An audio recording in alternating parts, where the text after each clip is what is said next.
The battlefield stretched out like a scar across the barren surface of Tetraxis 4, a planet so inhospitable it made Earth's deserts look like lush gardens. The air shimmered with heat and the acrid tang of ionized plasma. Craters, smoking and jagged, marred the landscape, each one a testament to the relentless bombardments that had turned this once sterile world into a death trap. Private Marcus Cade crouched behind a half-melted piece of alien machinery, his rifle pressed tightly to his chest. His breathing was ragged, his uniform scorched in places, and his nerves frayed to the point that every sound, every distant explosion, every hiss of escaping gas made him flinch. "Why did I sign up for this again?" he muttered under his breath, wiping sweat from his brow with a gloved hand. "Oh, right. To see the galaxy. Real smart, Cade. Real smart." The last thing he'd expected when he enlisted in the United Earth Coalition was to end up fighting a war against the Valyrians, a race of towering, silver-skinned warriors who looked like they'd stepped out of a myth. They were faster, stronger, and, if the rumors were true, practically unkillable. Yet here he was, pinned down in a firefight with a squad of them, armed with nothing but his standard-issue rifle and a sense of humor that had gotten him into trouble more times than he could count. A plasma bolt whizzed past his head, close enough to singe the tips of his dark hair. He ducked lower, pressing himself against the cool metal of his cover. "Okay," he said, trying to steady his breathing. "Think, Cade. What's the plan?" "Oh, right. Don't die. Solid plan. Really innovative." Another volley of plasma fire erupted, and he risked a glance over the edge of his cover. The Valyrians were advancing, their sleek, segmented armor gleaming like liquid mercury under the harsh light of Tetraxis 4's twin suns. They moved with a terrifying grace, their energy weapons spitting bolts of blue fire that reduced everything they touched to ash. He was about to duck back down when something caught his eye, a flash of movement to his right. At first, he thought it was another Valyrian, but then he saw her. She was taller than any human he'd ever met, her silver armor streamlined and elegant, marked with intricate patterns that seemed to shimmer as she moved. Her helmet obscured most of her face, but he could see her eyes, sharp and calculating, with a faint glow that hinted at something more than human. She moved like a predator, her twin plasma blades slicing through the air with deadly precision. Marcus stared, momentarily forgetting the chaos around him. She wasn't firing at him. In fact, she wasn't firing at anyone. She was cutting down the other Valyrians with a ferocity that made his jaw drop. "What the hell?" he muttered. The woman turned her head, her glowing eyes locking onto his. For a moment, he thought she was going to attack him, but instead, she tilted her head, as if assessing him. Then, without a word, she leaped over the barricade and landed beside him, her movement so fluid it was like watching water flow. Marcus blinked. Hi?" She didn't respond. Instead, she raised one of her plasma blades and deflected a bolt of incoming fire with a flick of her wrist. The bolt ricocheted off her blade and struck one of the advancing Valyrians, dropping him instantly. "Okay," Marcus said, nodding slowly. "I guess we're on the same side now?" Still no response. She turned and began firing at the Valyrians with a weapon she'd picked up from one of their fallen. Marcus decided to take that as a yes. The two of them fought side by side, their styles so different it was almost comical. She was a whirlwind of precision and elegance, every movement calculated and efficient. He was doing his best. At one point, as they crouched behind cover together, Marcus couldn't help but blurt out, "So, do you have a name, or should I just call you Tall, Silver, and Deadly?" She glanced at him, her glowing eyes narrowing slightly. "Not a talker, huh?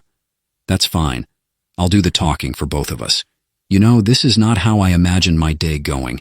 I mean, I was hoping for a nice quiet patrol, maybe a cup of coffee." A plasma bolt exploded nearby, cutting him off. "Right. Less talking, more shooting." "Got it." Despite the chaos, Marcus couldn't help but notice something strange. The woman was smiling. It was faint, barely noticeable, but it was there. They fought on. their unlikely partnership somehow working. Marcus cracked jokes to keep himself from losing it, and though she didn't say anything, he could swear he saw her shoulders shake once or twice, as if she were laughing silently. Finally, the last of the Valyrians fell, and the battlefield grew quiet.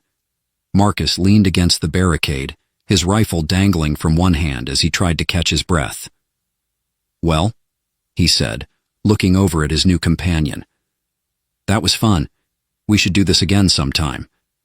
To his surprise, she actually laughed, a deep, resonant sound that was as unexpected as it was infectious. Marcus stared at her, wide-eyed. Did you just laugh?" She tilted her head, her expression unreadable. Then she said, in a voice that was surprisingly melodic, "You're so funny, human." Marcus blinked. "Okay, I'm either hallucinating from dehydration or you just complimented me. Either way, I'll take it." She extended a hand to help him up, and as he took it, he couldn't help but grin. "Well, tall, silver, and deadly," he said, "I think this is the beginning of a beautiful friendship." Her smile widened ever so slightly, and for the first time, Marcus felt a spark of hope, not just for surviving the war, but for something more, something unexpected. The transport shuttle hummed as it cut through the atmosphere of Tetraxis 4, its engines purring like a content predator. Inside, the cabin was a mix of human and Valyrian soldiers, their uneasy silence filling the space like a thick fog.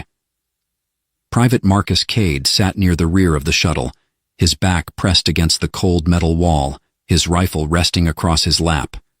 Beside him, Talara, the towering Valyrian warrior who had unexpectedly saved his life, sat as still as a statue. Her silver armor caught the dim cabin lights, casting faint reflections that seemed to ripple like water. Marcus glanced at her out of the corner of his eye. She hadn't said much since their impromptu alliance on the battlefield. In fact, she hadn't said anything at all, except for that one laugh-inducing line, "You're so funny, human." The memory of her laughter still echoed in his mind. It had been deep and resonant, almost musical. It was the kind of laugh that made you feel like you'd just won the lottery, or at least survived an unwinnable battle, which in Marcus's case was close enough. "So," he said, breaking the silence, "do Valyrians have, like, a sense of humor? Or was that just a glitch in the Matrix back there?" Talara turned her head slowly, her glowing eyes fixing on him. For a moment, Marcus thought he might have overstepped, but then she tilted her head in that curious way she had, like she was studying a particularly puzzling piece of alien technology. "Humor," she said, her voice smooth and deliberate, "is not common among my people." Marcus raised an eyebrow. "Not common? You mean like rare or non-existent?" She considered this for a moment. "It is discouraged. Laughter is viewed as a distraction from duty, a weakness." Marcus blinked. "A weakness? Are you serious? Laughter is like the best medicine. It's also a great way to make awkward situations less awkward, like this one." Talara's lips twitched, almost imperceptibly. "You find this situation awkward?" "Well, yeah," Marcus said, gesturing vaguely at the rest of the shuttle. "We're crammed in here like sardines. Half of us don't trust the other half, and I'm pretty sure the guy over there is glaring at you like you stole his lunch money." Talara followed his gaze to a human soldier sitting across the aisle, whose expression was a mix of suspicion and barely concealed hostility. She turned back to Marcus, her expression unreadable. "Perhaps he is jealous," she said. Marcus snorted. "Jealous? Of what?" She gestured to herself, her armor gleaming. "Of my superior combat abilities." For a moment, Marcus just stared at her. Then he burst out laughing, the sound echoing through the cabin. A few heads turned in their direction, but he didn't care. "Oh man," he said, wiping a tear from his eye. "You're funny, Talara. I mean, you're not wrong, but still, funny." Talara tilted her head again, her glowing eyes narrowing slightly. "You laugh easily, human." "It's called coping," Marcus said with a grin. You should try it sometime. It's way better than freaking out or crying into your rations." Talara didn't respond, but Marcus could have sworn he saw the faintest hint of a smile on her lips.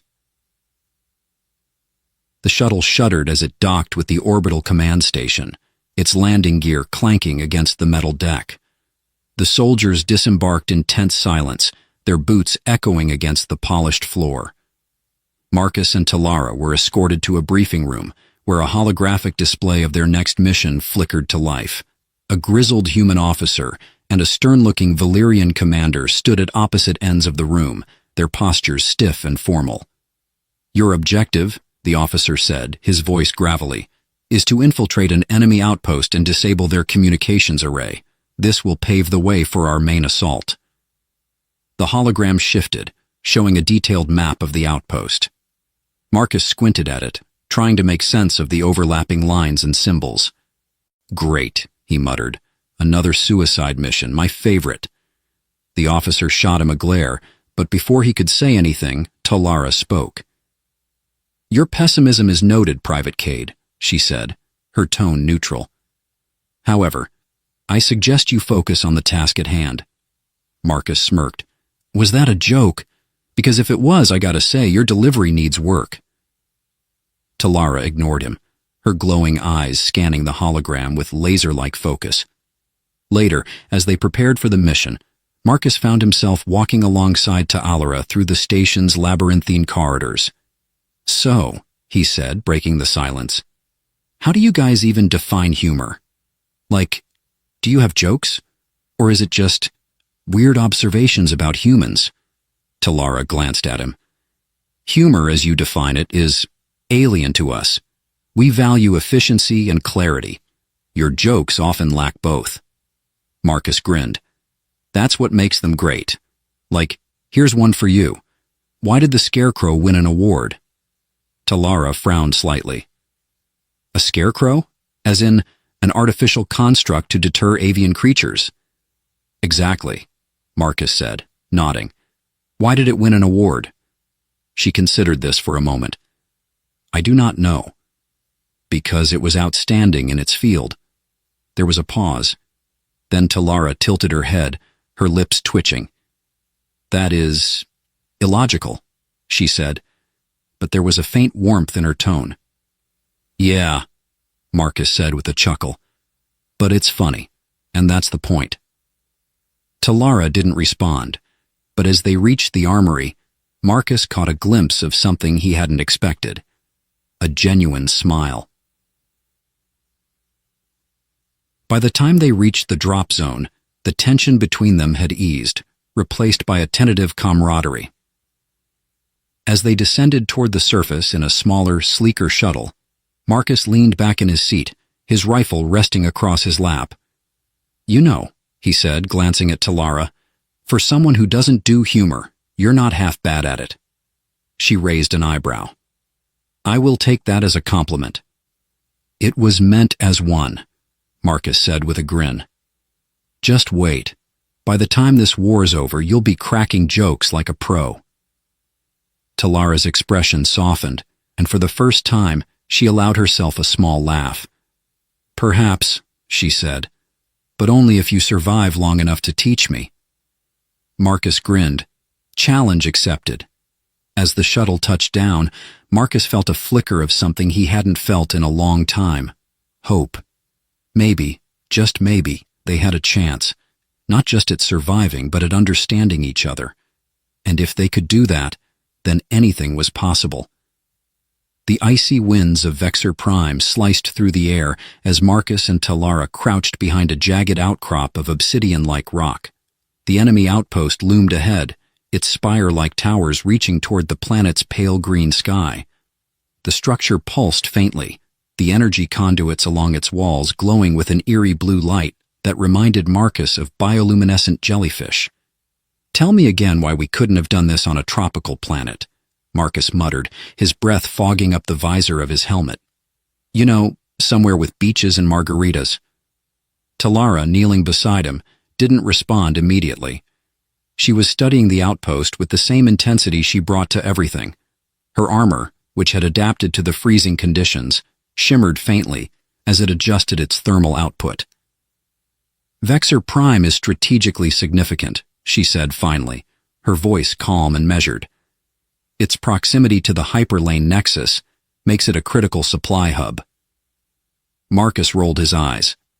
Yeah, strategically significant, I get it. But couldn't the universe cut us some slack? Just once?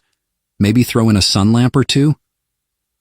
Talara's lips twitched, the faintest hint of amusement flickering across her face. "I was unaware that humans required sunlight to maintain their sense of humor," she said.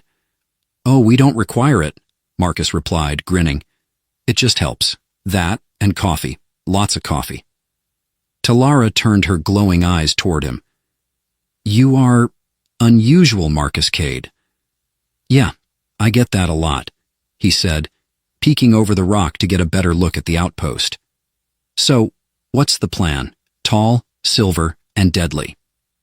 Do we knock on the front door and ask politely, or do we sneak in and hope they're too busy to notice?" Talara raised an eyebrow. "Your tactical suggestions are unconventional." "Unconventional is my middle name," Marcus said, smirking. "I thought it was private," Talara replied, her tone as dry as the deserts of Mars.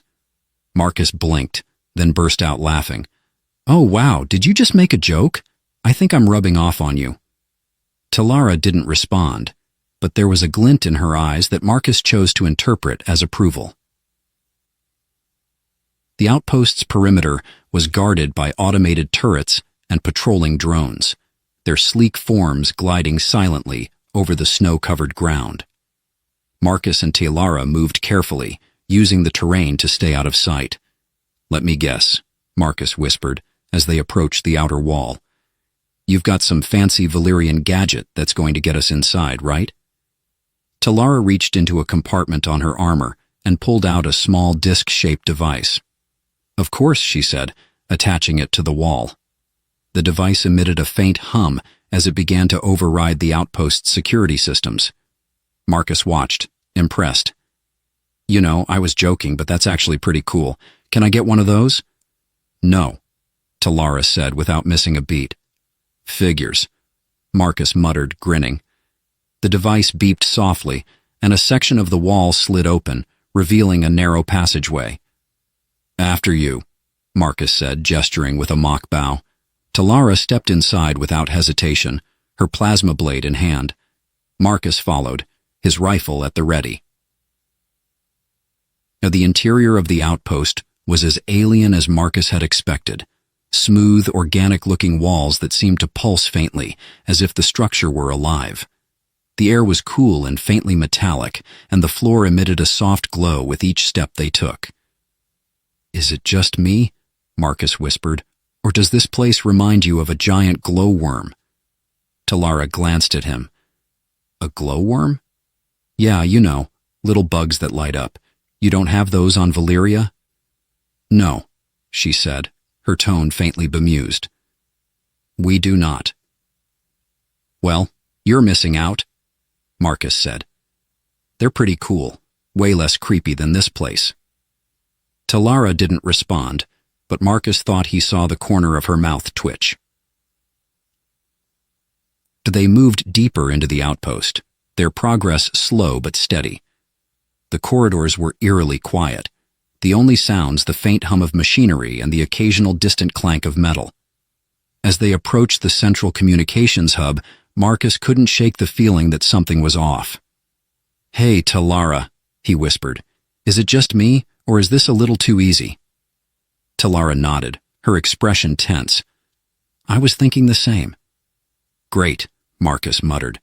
"Nothing like a good old-fashioned ambush to spice things up." They reached the hub without incident, and Talara set to work disabling the communications array. Marcus kept watch, his rifle trained on the corridor. "Almost done?" he asked, glancing over his shoulder. "Nearly," Talara replied, her fingers flying over the alien console. Marcus sighed. "You know, I always wanted to be a chef. My mom said I had a knack for it. Should have listened to her." Talara raised an eyebrow. "A chef?" "Yeah," Marcus said. No plasma bolts, no freezing planets, just good food and happy people. Sounds nice, doesn't it? Talara considered this for a moment. It does, she admitted. Marcus grinned. See? I'm full of good ideas. Before Talara could respond, an alarm blared, and the corridor was suddenly filled with the sound of approaching footsteps.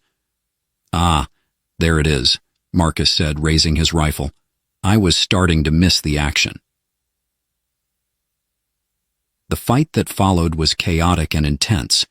Valyrian soldiers poured into the room, their weapons blazing. Marcus and Talara fought back to back, their movements synchronized despite their vastly different fighting styles. Is this a bad time to mention I'm running low on ammo? Marcus shouted over the din. Yes, Talara replied, slicing through an enemy with her plasma blade. Just checking, Marcus said, grinning despite himself. They managed to hold their ground long enough for Talara to finish disabling the communications array. Time to go, she said, her voice calm despite the chaos. Lead the way, Marcus said, firing off a few more shots before following her out of the room. By the time they reached the extraction point, Marcus was out of breath and out of jokes. As they boarded the shuttle, he slumped into a seat, his rifle clattering to the floor. Well, he said, grinning up at Talara. Another successful mission. Barely. Talara sat beside him, her expression unreadable. You fought well? She said after a moment. Thanks, Marcus said, his grin widening. You're not so bad yourself. For the first time, Talara smiled, a real, genuine smile. You're so funny, human, she said, and this time Marcus laughed. Yeah, he said, leaning back in his seat. I guess I am. The warship Ecliptica glided through the void of space, its sleek hull shimmering under the light of distant stars. From the observation deck, Marcus leaned against the reinforced glass, staring out at the endless expanse. The adrenaline from their last mission had worn off, leaving him with a gnawing fatigue and a creeping sense of unease. Behind him, Talara entered the room with her usual quiet grace. Her armor had been replaced with a lighter, more casual outfit, though her imposing presence remained unchanged. You look pensive, she said, stepping up beside him. Pensive? Nah, Marcus replied, flashing her a grin. I'm just wondering if there's a space diner out there somewhere. You know, one of those places with greasy burgers and bad coffee, maybe a jukebox playing ancient Earth tunes. Talara tilted her head, her glowing eyes narrowing slightly. Greasy burgers? Yeah, Marcus said. You've never had one? Oh, you're missing out. They're terrible for you, but so good. Kind of like war now that I think about it. Talara's lips twitched. Your analogies are peculiar. Peculiar is my specialty, Marcus said with a wink. Their moment of quiet was interrupted by the ship's intercom crackling to life. Attention, all personnel, came the voice of Captain Venn, the gruff human commanding officer. Prepare for Rift Space Transit. Estimated duration, 4 hours. All crew to designated stations. Marcus groaned. Rift space. Great. I love feeling like my insides are doing the cha-cha. Talara gave him a curious look. Cha-cha? It's a dance, Marcus said, waving a hand. Humans do it when they're feeling fancy. Or drunk, sometimes both. Fascinating, Talara said, though her tone suggested she found it anything but. As the ship's engines powered up, a low hum filled the observation deck, growing steadily louder. The stars outside blurred, then stretched into long, shimmering lines as the ship slipped into the rift. Rift space was a phenomenon that defied easy explanation. To Marcus, it felt like being inside a kaleidoscope, colors and shapes shifting in ways that didn't quite make sense. The view outside the ship was mesmerizing and unsettling, a swirling chaos of light and shadow. Does this ever stop being weird? Marcus asked, his gaze fixed on the window. No, Talara replied simply. Cool, Marcus said. Just checking. An hour into the transit, Marcus found himself in the ship's mess hall, nursing a cup of something that vaguely resembled coffee. The room was sparsely populated, the crew clearly taking the captain's advice to stay at their stations. Tylara sat across from him, her posture as straight as ever. She had opted for one of the nutrient packs favored by her species, a glowing blue gel that looked about as appetizing as engine grease. "You know," Marcus said, gesturing to her meal, "I don't mean to offend, but that stuff looks like it belongs in a fuel tank." Tylara raised an eyebrow. "It is highly efficient. One pack provides all the nutrients I require for an entire day." "Sure, but where's the joy?" Marcus asked. "Where's the flavor? The grease? The regret?" "Regret?" "Yeah," Marcus said, grinning. "The best meals are the ones you regret afterward. That's how you know they were worth it." Tylara stared at him for a moment, then shook her head. "Your relationship with food is perplexing." "Thanks," Marcus said, raising his cup in a mock toast. "I'll take that as a compliment." Their conversation was interrupted by the ship's alarms blaring to life. Marcus and Tylara were on their feet in an instant, their training kicking in. "What now?" Marcus muttered as they hurried toward the command deck. The scene on the command deck was controlled chaos. Captain Venn stood at the center, barking orders as crew members scrambled to their stations. "What's going on?" Marcus asked, skidding to a halt beside the captain. "Something's interfering with our navigation systems," Venn said, his jaw clenched. "We've been pulled off course." Tylara stepped forward, her expression calm but focused. "Is it an enemy vessel?" "Unclear," Venn replied. "But whatever it is, it's big." The ship shuddered, and the lights flickered. Marcus grabbed onto a nearby console to steady himself. "Big?" he said. "Define big, because if it's bigger than us, I'm going to need a bigger gun." The source of the disturbance became clear moments later. A massive, shadowy form loomed ahead, its shape barely discernible against the swirling backdrop of rift space. It was unlike anything Marcus had ever seen, part machine, part organic, its surface shifting and pulsing as if alive. "What the hell is that?" Marcus whispered. Tylara's eyes narrowed. "I do not know, but it is not natural." The creature, or ship, or whatever it was, emitted a low, resonant hum that seemed to vibrate through the Ecliptica's hull. "Is it singing?" Marcus asked, his voice tinged with both awe and unease. "Not singing," Tylara said. "Communicating." "Well, tell it we're not interested," Marcus said. "We've got places to be."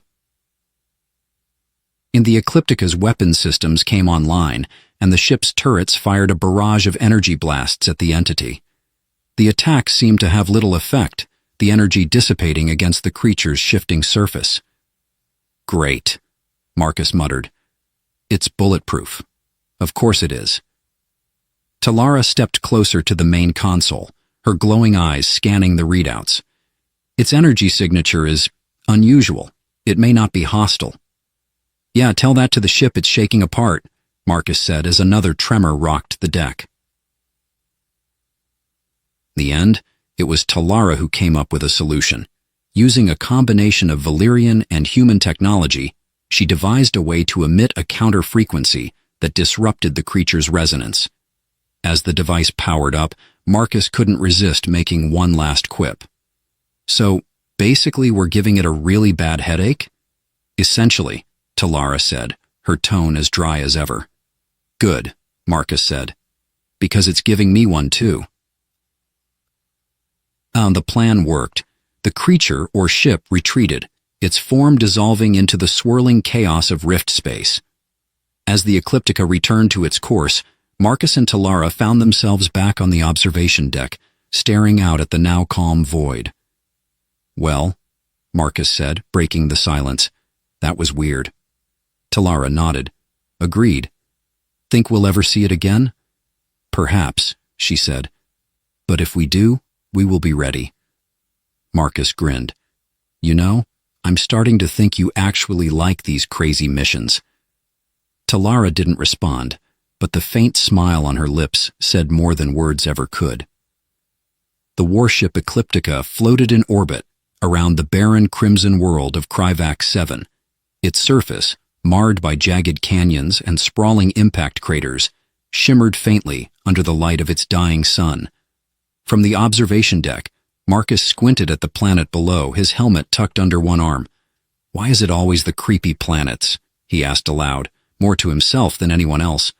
"I mean, couldn't the universe throw us a nice, lush jungle every now and then? Maybe with some friendly monkeys?" Talara, standing beside him, didn't glance away from the planet. Her eyes glowed faintly, a sign that her armor systems were interfacing with the ship's sensors. "Monkeys are irrelevant," she said matter-of-factly. Marcus chuckled. "You say that now, but one day a monkey might save your life. Then you'll owe me an apology." Talara turned her head slightly, her expression unreadable. "If that day comes, I will consider it." The briefing on the mission had been as vague as they came. An ancient artifact had been detected on Kryvax 7, its energy signature unlike anything either human or Valyrian technology had ever encountered. Both sides wanted it, but the Ecliptica's crew had been given the first crack at retrieving it. "Let me guess," Marcus had said during the briefing. "It's cursed, right? Glowing runes, ominous whispers, the whole deal?" Captain Venn had ignored him, but Marcus could have sworn he saw the corner of Talara's mouth twitch. The shuttle ride down to the planet was bumpy, the atmosphere of Kryvax 7 turbulent and unwelcoming. Marcus clutched his seat straps tightly, muttering under his breath. "Are you afraid?" Talara asked, her voice calm despite the turbulence. "Afraid?" "No," Marcus said quickly. "I just don't like being shaken around like a maraca." Talara tilted her head. "A maraca?" "It's a musical instrument," Marcus explained. "Humans use it to make noise when they're pretending to know how to dance." Talara considered this for a moment. "Your species has peculiar customs." "Yeah," Marcus said, grinning. "But you love us anyway." The landing site was a desolate plain of red sand and jagged rocks, the air thin and biting cold. Marcus adjusted his helmet, grateful for its climate control systems. "Okay," he said, stepping off the shuttle. "Let's find this artifact, grab it, and get out of here before something tries to eat us." Talara gave him a sidelong glance. "Your pessimism is consistent, at least." "Thanks," Marcus said, grinning. "I work hard at it."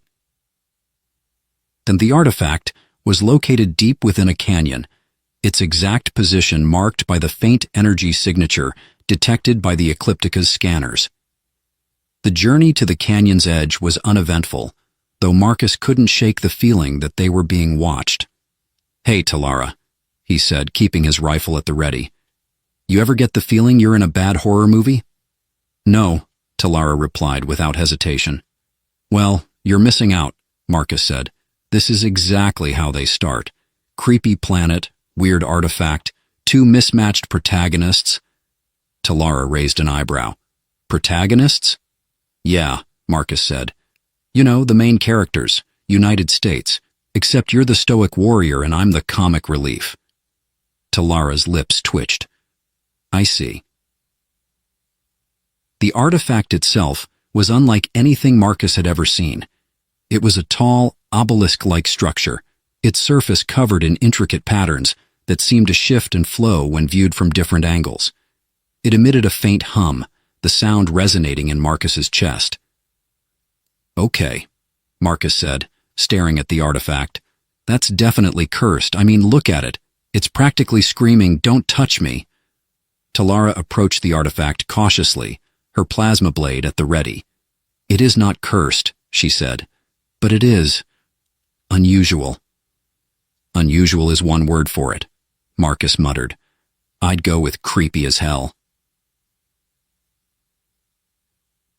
As Talara examined the artifact, Marcus kept watch, his eyes scanning the canyon for any signs of movement. The silence was oppressive, broken only by the faint hum of the artifact and the occasional crackle of static over their comms. "Find anything?" Marcus asked, glancing back at Talara. It appears to be some form of energy conduit, she said, her voice thoughtful, but its design is alien, even to me. Marcus raised an eyebrow. Alien to an alien. That's not comforting. Talara ignored him, her focus on the artifact. She reached out, her gloved hand hovering just above its surface. Are you sure that's a good idea? Marcus asked. Before Talara could respond, the artifact pulsed brightly, and a shockwave rippled through the canyon. Marcus was thrown off his feet, landing hard on the rocky ground. Well, that's just great, he muttered, scrambling to his feet. What did I say? Cursed. And the artifact's hum grew louder, and the patterns on its surface began to glow, shifting faster and more erratically. Talara stepped back, her plasma blade at the ready. We may have activated it, she said calmly. We? Marcus said, raising an eyebrow. Pretty sure that was all you. Before Talara could respond, a series of glowing orbs emerged from the artifact, hovering in the air like miniature suns. They pulsed with energy, their light casting eerie shadows on the canyon walls. Okay, Marcus said, raising his rifle. Are those things friendly, or should I start shooting? Talara studied the orbs, her expression unreadable. They are not attacking, yet. Great, Marcus said. I'll take that as a maybe. The orbs began to move, circling around the artifact in a complex pattern. The hum grew louder, and the air seemed to vibrate with energy. This is bad, Marcus said, his grip tightening on his rifle. This is really bad. Talara didn't respond. She was watching the orbs intently, her glowing eyes reflecting their light. Any brilliant ideas?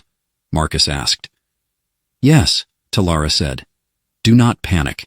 Too late, Marcus muttered. The artifact's energy surged, and a beam of light shot into the sky, piercing the thin atmosphere. The orbs disappeared, and the hum faded, leaving an eerie silence in its wake. Marcus lowered his rifle slowly. Okay, he said, his voice shaky. What just happened? Talara turned to him, her expression calm but serious. I believe we have awakened something. Marcus stared at her. Awakened what? Talara didn't answer. Instead, she turned her gaze back to the artifact, her expression unreadable. Great, Marcus said, throwing up his hands. Just great. I knew this was a bad idea. Despite the tension, Talara's lips curved into a faint smile. You are consistent, Marcus Cade. Marcus sighed. Yeah. Laugh it up, tall, silver, and deadly. But next time, I'm picking the mission. The Ecliptica hovered in low orbit above Kryvax 7, its engines humming faintly as it maintained position. On board, the crew was tense, their attention split between the artifact's sudden activation and the inexplicable signal it had begun broadcasting into deep space. In the warship's command center, Marcus leaned back in his chair, spinning it idly as Captain Ven's voice droned on in the background. And until we know exactly what this thing is doing, we remain on high alert, Ven said, his tone clipped. High alert, Marcus muttered under his breath. Great, I'll just cancel my spa day. Talara, standing to his right, shot him a sidelong glance. Your humor is ill-timed, as usual. Yeah, well, ill-timed humor is kind of my brand, Marcus said with a grin. Keeps the nerves in check. The briefing ended, and the crew dispersed, each member returning to their respective stations. Marcus and Talara made their way to the research lab, where the artifact was being studied under heavy security. The lab was a hive of activity, with scientists and engineers bustling around the artifact, which now sat encased in a containment field. Its glowing patterns had dimmed, but the faint hum persisted, a constant reminder of its enigmatic power. Any updates? Marcus asked, leaning against a console. Dr. Saito, the ship's lead scientist, glanced up from her tablet.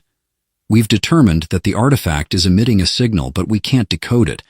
It's unlike any language or code we've encountered. Marcus frowned. So, it's basically a cosmic mystery box? Dr. Sato sighed. If you want to oversimplify it, yes. Hey, I'm a soldier, Marcus said, raising his hands defensively. Oversimplifying is what I do. As the scientists continued their work, Marcus and Talara observed from the sidelines. Marcus couldn't help but notice how focused Talara was, her glowing eyes fixed on the artifact. You okay? He asked quietly. I am curious, she said after a moment. Curious is good, Marcus said. Curious keeps things interesting. Talara glanced at him. Do you not find this situation unsettling? Unsettling, sure, Marcus said. But I figure if this thing wanted to kill us, it would have done it already. So until then, I'm calling it a win. Talara's lips twitched, a faint smile breaking through her usually stoic demeanor. Later that evening, Marcus found himself back on the observation deck, staring out at the planet below. The hum of the artifact seemed to echo in his mind, a constant, nagging presence he couldn't quite shake. Talara joined him, her footsteps silent as always. She stood beside him, her gaze fixed on the stars. You ever wonder what's out there? Marcus asked, breaking the silence. Talara tilted her head slightly. Out there? Yeah, Marcus said, gesturing toward the void. I mean, we've seen a lot of crazy stuff, but what if there's something even crazier, something we can't even imagine? Talara considered his words. The universe is vast, she said. It is unlikely that we have seen even a fraction of its wonders. Wonders, Marcus repeated. I like that. Makes it sound less terrifying. Talara's lips curved into a faint smile. Fear and wonder often go hand in hand. Their conversation was interrupted by an alert from the ship's AI. Attention, unidentified object approaching. All personnel to battle stations. Marcus and Talara exchanged a glance before hurrying to the command center. The object in question was a sleek silver ship, its design unlike anything Marcus had ever seen. It moved with an almost organic grace, its surface shimmering as if alive. Is it responding to the signal? Marcus asked, his gaze fixed on the view screen. It's possible, Doctor, Saito said, her voice tense. The timing is too coincidental to ignore. Captain Venn frowned. Weapons online. Prepare for evasive maneuvers. Hold on, Marcus said, stepping forward. What if it's not hostile? What if it's just curious like us? Venn shot him a skeptical look. You want to bet the lives of this crew on a hunch, Cade? Marcus hesitated, then glanced at Talara. What do you think? Talara studied the ship on the screen, her expression unreadable. It is unwise to assume hostility without cause, she said finally. Venn sighed. Fine. But if it makes one wrong move, we take it down. The alien ship stopped just outside the Ecliptica's weapons range, its shimmering surface shifting as if in response to the artifact's signal. Is it dancing? Marcus asked, tilting his head. Talara gave him a look. It is not dancing. Looks like dancing to me, Marcus said. Alien interpretive dance. I'm calling it now. Before Talara could respond, the alien ship emitted a beam of light, which connected with the artifact in the lab. The containment field flickered, and the artifact began to glow brighter, its hum growing louder. That can't be good, Marcus muttered. In the lab, the artifact's energy surged, and a holographic projection appeared above it. The projection was of a being unlike anything Marcus had ever seen, tall and ethereal, with a shimmering, translucent form that seemed to shift and flow like liquid. The being spoke, its voice resonating in a language that was both beautiful and incomprehensible. What's it saying? Marcus asked, glancing at Dr. Saito. We're working on it, she said, her fingers flying over her console.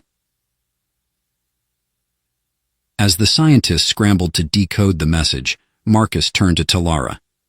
Any ideas? She shook her head. This is beyond anything I have encountered. Well, Marcus said, at least it's not trying to kill us. Yet. The chapter ended with the alien ship and the artifact seemingly in sync, their energies intertwining in a display of light and sound. Marcus couldn't help but feel a mix of awe and unease as he watched, wondering what this strange connection meant, and what it would lead to. The alien ship's shimmering hull reflected the dim light of Kryvax 7's dying sun as it hovered in a silent standoff with the Ecliptica. Inside the warship, tension crackled like static electricity. The artifact's glowing patterns pulsed in rhythm with the alien ship's energy, and the holographic figure hovering above the artifact continued its enigmatic chant in a language no one understood. Marcus stood in the lab, arms crossed, his expression somewhere between awe and exasperation. So, just to recap, he said, glancing at Talara. We've got a glowing rock that talks, an alien ship doing space yoga, and a hologram singing what I'm pretty sure is the intergalactic top 40. Did I miss anything? Talara gave him a sidelong glance, her lips twitching in what Marcus had come to recognize as her version of amusement. Your ability to trivialize profound events is remarkable. Thanks, Marcus said with a grin. It's a gift. Dr. Saito and her team had finally managed to establish a rudimentary translation of the alien hologram's message. The artifact, it seemed, was a key, a relic of an ancient species known as the Luminaris, who had once thrived in this sector of the galaxy. The alien ship was a sentinel, a guardian tasked with ensuring that the artifact was not misused. Misused how? Marcus asked, leaning over the console. Dr. Saito hesitated. The translation isn't perfect, but it seems the artifact has the power to manipulate energy on a massive scale, potentially even to terraform planets or destroy them. Marcus whistled. Great. So, we've been carrying around a cosmic nuke. It is more than a weapon, Talara said, her gaze fixed on the hologram. It is a tool, a creation of immense power, but also immense potential. Yeah, well, I've seen what happens when people get their hands on immense power, Marcus said. Spoiler alert, it doesn't end well. The alien hologram shifted, its voice growing louder and more insistent. The Sentinel ship responded, its energy field flaring brightly. The artifact began to hum louder, the patterns on its surface glowing with an almost blinding intensity. Is this supposed to happen? Marcus asked, shielding his eyes. No, Dr. Saito said, her voice tight with worry. The artifact is destabilizing. Fantastic, Marcus muttered. Why does everything we touch turn into a ticking time bomb? Talara stepped forward, her expression calm, but resolute. The artifact must be returned to the Sentinel ship. It is the only way to stabilize it.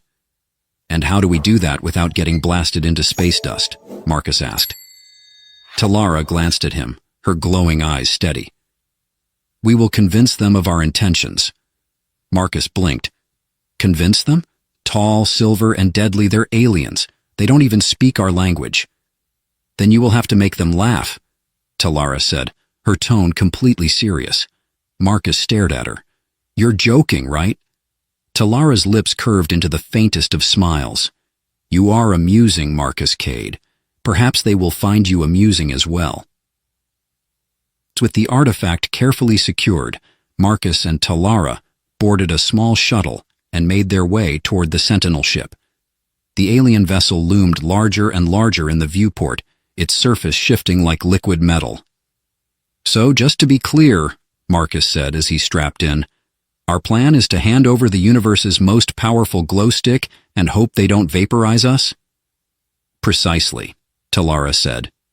Great, Marcus muttered. This is fine, everything's fine.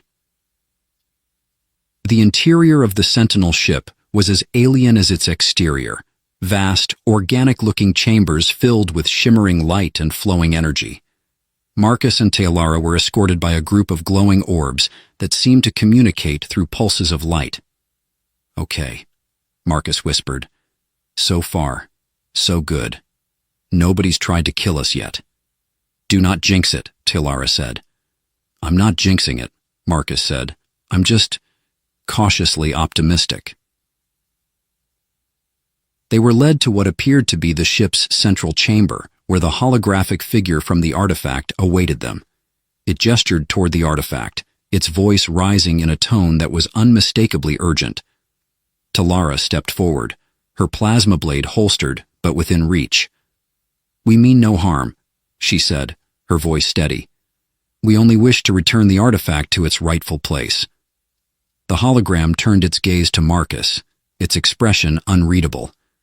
Marcus cleared his throat. Hi, he said, raising a hand in an awkward wave. I'm Marcus. This is Talara. We come in peace and all that. Also, you guys have a great ship, very shiny. The hologram tilted its head, as if considering his words. And, if you're wondering why we're here, it's because we figured blowing up the universe would be a bad idea, Marcus continued. So, we're trying to avoid that. Talara gave him a sharp look. Be serious, Marcus. I am being serious, Marcus said. I'm just being serious, with style. To everyone's surprise, the hologram emitted a sound that could only be described as laughter, a deep, resonant tone that echoed through the chamber.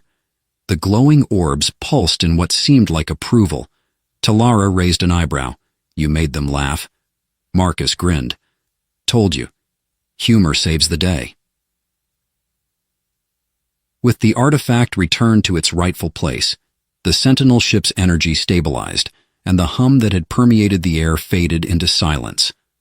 The hologram bowed its head in what Marcus could only assume was gratitude before disappearing. As they returned to the Ecliptica, Marcus leaned back in his seat, a satisfied smile on his face. Well, he said, that went better than expected. Talara glanced at him, her expression softer than usual. You continue to surprise me, Marcus Cade. Yeah, I get that a lot, Marcus said. Back on the Ecliptica, life slowly returned to normal. The artifact's danger had passed, and the crew could finally breathe easy. Marcus found himself on the observation deck once more, staring out at the stars. Talara joined him as she often did.